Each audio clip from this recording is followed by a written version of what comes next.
Welcome to the Day in Woburn. I'm your host, Samantha Stone, and with me today is Mayor Scott Galvin. Welcome, Scott. Hi, Samantha. How are you? I'm good. I liked the morning a little bit better. It was nice and sunshine, and then the clouds have come in, but I'll take the sunshine while I can get it. Yeah. We appreciate that. I wanted to touch base and start today. I saw a really wonderful video honoring our nurses, and it was such a treat to see some of them talking about the important work they're doing. And I was hoping for you to just spend a quick minute talking about that and letting folks know where they can find it. Sure. So the Board of Health, and we have we have the city nurse, Karen DeCampo.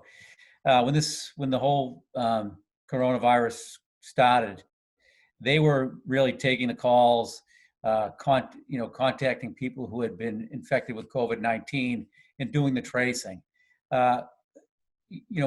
When schools were canceled, we talked to Matt Crowley, and he reached out to his school nurses, and some of them really excitedly joined the cause. They wanted to get in. A handful of them have participated. They've been really instrumental in helping us with the whole contact tracing part of this. And that, like you know, Samantha, that's important to controlling the spread and keeping the community safe and really helping us get back to business as normal. And they, between the Board of Health, Karen DeCampo, the city nurse, and all the school nurses, they've really embraced it and done a great job. And Governor Baker has, since all of the cities and towns are kind of doing their own thing with this contact tracing, but Governor Baker has really come on strong with his support of it in his conjunction with the partners group. And that's really going to help cities and towns, particularly as we're really expecting to get a wave of this, and we're going to have to continue to do the contact tracing for as long as it's with us to help stop the spread, control the spread. So I couldn't be happier with the work, that our Board of Health and the school nurses have been doing. They've been doing a great job. And, we did that video, particularly, May 6th to the 12th is Nurse Appreciation Week. And it was just really kind of fitted nicely to let the community know the work that they're doing and how important it is to keeping them safe in the community. So again, can't say enough to them, and hats off again to the work they're doing.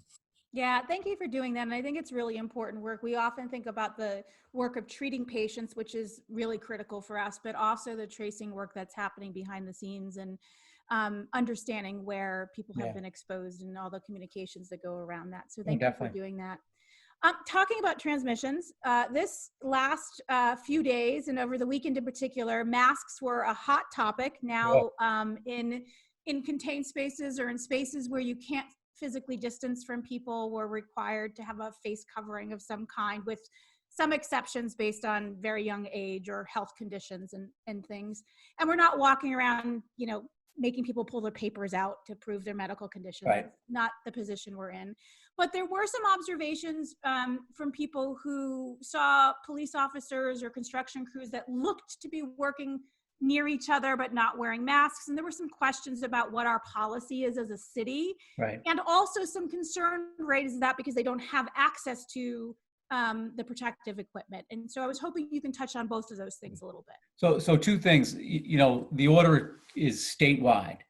Governor Baker made that order statewide, so it applies to all cities and towns equally. So, you won't go across into Burlington and say, hey, they're wearing them, we're not, what's going on? So it makes it a lot easier for everybody to accept it. And the most important thing, right, is to be socially distancing. That's the most important thing. And the order says that, if you're outside and you can't socially distance, you should have a mask on. So there are still situations where people have to understand that if you see somebody out walking their dog and they don't have a mask on and there's nobody around, there's nothing wrong with that. They should have a mask every time they leave the house. And that's one of the things that is important for people to remember. Every time you leave your house, you should take a mask with you, because there may be a situation that you can't when you're out in public.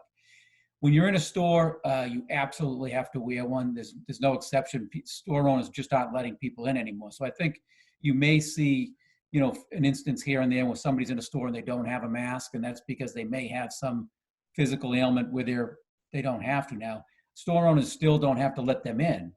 But if you do happen to see somebody, that's generally what the case would be. So I think people do have to be understanding that there are going to be instances where they see people out, and not to, we'll do our job. Please let us know, but we will do the job we can. And it is important, Samantha, I think your question is with public safety, that we do lead by example. Yeah. And for the most part, the chief has told his men that it's important that they wear them, that if they're out doing a detail, they should have the mask. If they aren't able to social distance in those situations, they should have the mask on. Same thing with our DPW workers when they're working. The head of DPW has told them that to have their masks with them. We send them out, like I've been telling you, we have sent them out, and since this started, we continue to send them out in one-man crews. When they're working, one-man cars, when they're working on whether it be potholes or fixing a water break, if they can't be 6 feet apart, which it is difficult, they should have the masks on, and that has been the order, and we'll enforce that. There will be circumstances where people do see someone, and sometimes it's like anything, people will take it off, and there'll be an instance where they take it off. But the policy in the city is that you have to have those masks if you can't be socially distant. And there's no issue at all about them having access, and I say them, any city employee has access to the masks. Public safety, fire, police, they've been great.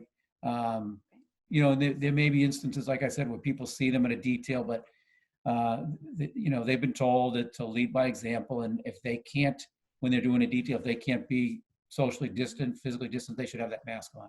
Great. Well, thank you for doing it. I think we all have to lead by example where we can. And we also have to understand we don't always have the context of a situation. So if you do see someone, for example, in a grocery store on a detail that's not wearing it, we shouldn't jump to the conclusion that they're being disruptive. It may in fact be a very good reason. And let's try and trust each other. But if we see patterns or we see things that are concerning, we certainly can raise those to the. And I do stress, Samantha, that when you do see, if there is nobody around, it's just like if you're in a car. If you're in a car by yourself, some people, they choose to wear them.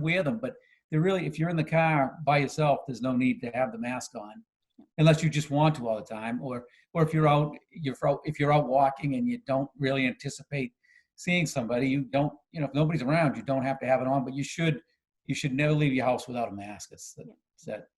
Yeah, I think that's good guidance. And there's actually been a lot of talk about people driving around the car. And I think it's actually worth just mentioning. Sometimes people are doing it because they're cautious, and that's within their rights to do that. But sometimes there's good reasons. If you're going from place to place, you actually don't want to be taking it on and off. It's bad practice to do that. You actually can expose. If you're delivering food, we kind of want you to keep your mask on, if you're doing any kind of delivery that's a good like point. that. Very right. Good point. So, certainly it makes for some great cartoons and some great memes and some great fodder. And we all could use a good laugh here and there. But for the most part, I think the guidance is the policy is clear, and we as residents should, try and trust and set examples where we can. Good.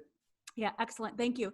There has also been some questions. There has been some towns where the city has given out face coverings to all residents or all residents who ask for them. I'm not quite sure of the detail behind that. I also see there's lots of volunteer organizations within Woburn who are giving them out. I saw some being given out by a church over the weekend. I've seen other people taking orders, and freely giving out those. They have a sort of a crew of seamstresses. They've done a great job. A male derivative of seamstresses, but what is the sort of city policy? Do we have any plans to do that for residents, or have you seen even a need to do that? Well, we do, and one of you made a great point is I think a lot of people have access to masks. It is important for us. And we've got one planned for Saturday. We have 5,000 masks that we plan on giving out Saturday at City Hall.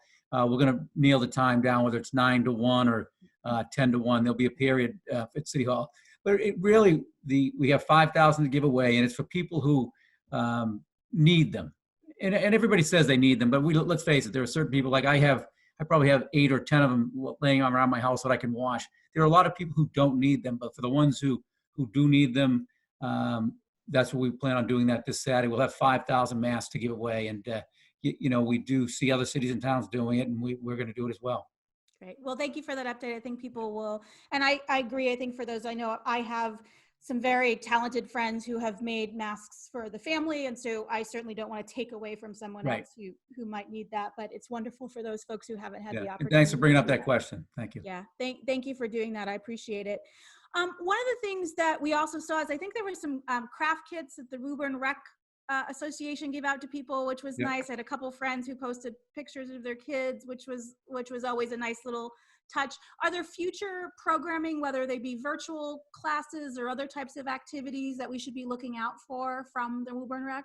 Well, the Recs, they're very proactive, and I think it's kind of disappointing right now. We don't know. And again, as we get ready for opening up the pools, get ready for, opening up the parks and the physical playgrounds, the grass parts of the playground are open, but we have pickleball courts, tennis courts, basketball.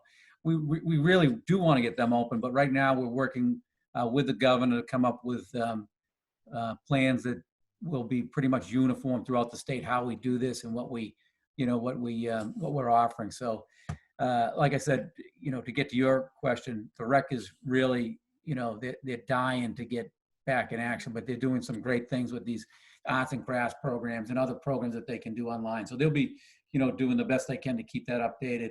Maybe Rory and Brian could come on your show. We could have a couple different department heads, so you didn't just have to talk to me. We could talk to them about different questions, and I'm sure they'd love to get this stuff out there. So maybe next week we could bring them on if you'd like.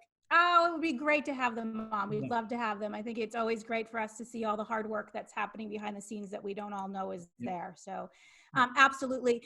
Just a couple other last questions before I let you go. So the first one is just sort of a recognition. We've been asking ourselves to do a lot of things differently than we have before. Some of the things are easier than others. What are some of the, sort of your take about how we as a city are responding to these circumstances and being in compliance with what the state is asking us to do?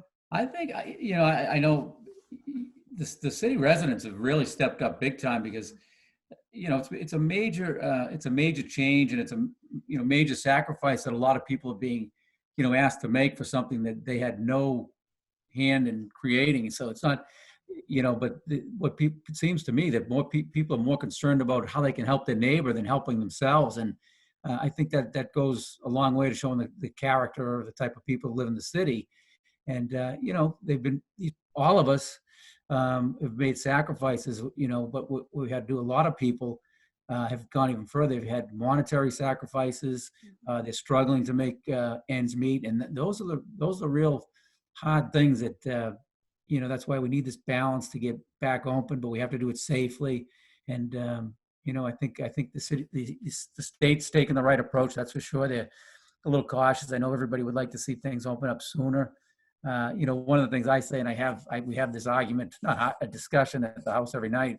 And, I keep looking at Lowe's. Lowe's is our, construction, home goods and all that.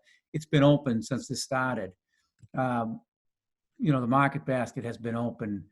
CVS, all those are retail stores, and they're doing it right. They're doing social distancing, masks. Why couldn't TJ Maxx be open? Why couldn't, some of these other retail stores? I think they could be open, and I'm just hoping the governor does move those a little faster than he currently plans to do. But I mean, that would certainly help the economy, I think. And I think those are things that we've proven already we can do safely. You can reduce, like the supermarkets they've reduced the capacity. And like I said, I don't understand why some of those other retailers couldn't be open. But, getting back to your question with, what's changed, it's been a major change. And I think people have really stepped up to accept the challenge and have done great things. Yeah, I think I'm seeing so many wonderful posts from people, supporting local businesses and doing it. And I think these last few weeks, as we have to go to the grocery store, we have to go to the pharmacy, we have to be able to go get, something to repair a pipe that's broken. And so those businesses we've been unable to shut down, but they've taught us important lessons along the way. So as we're ready to reopen, they've really done some of the hard work for us in mapping out some of the things we need to do around spacing and limiting traffic and signage and masks and all of that. And I know we're all deeply grateful for all the employees who are leaving every day doing that hard work. So thank you so much for joining me today. Yeah. I think this has been an important update. I'm glad to hear we have some masks that will be distributed this weekend. Yep. I'm assuming people can go to the city website to get more information. Is that we'll have it formulated by Wednesday, the details and what they can do, but that'll definitely be on Saturday, weather pending, but I think I hope it'll be nice this weekend, but yeah, we'll definitely have that on. Yeah, we'll get a to the city website. We'll get it on Facebook and probably distribute it to you, Samantha. I know you've got different channels that would help. Yeah, I'm happy to spread the word any way we want. We've got a great residents Facebook page that doesn't hit everybody, but certainly hits a good portion of our community. Thank you again. And Thanks. thank you, Woburn, for joining us and continuing to follow the protocols that are put in the state. We know they're hard, they're difficult. We are going to find a path back to some new senses of normal. And as long as we continue to support each other in that, we'll be in good shape for welcoming ourselves back to some of those businesses. Thank you again for joining us. Thanks, Samantha. Bye.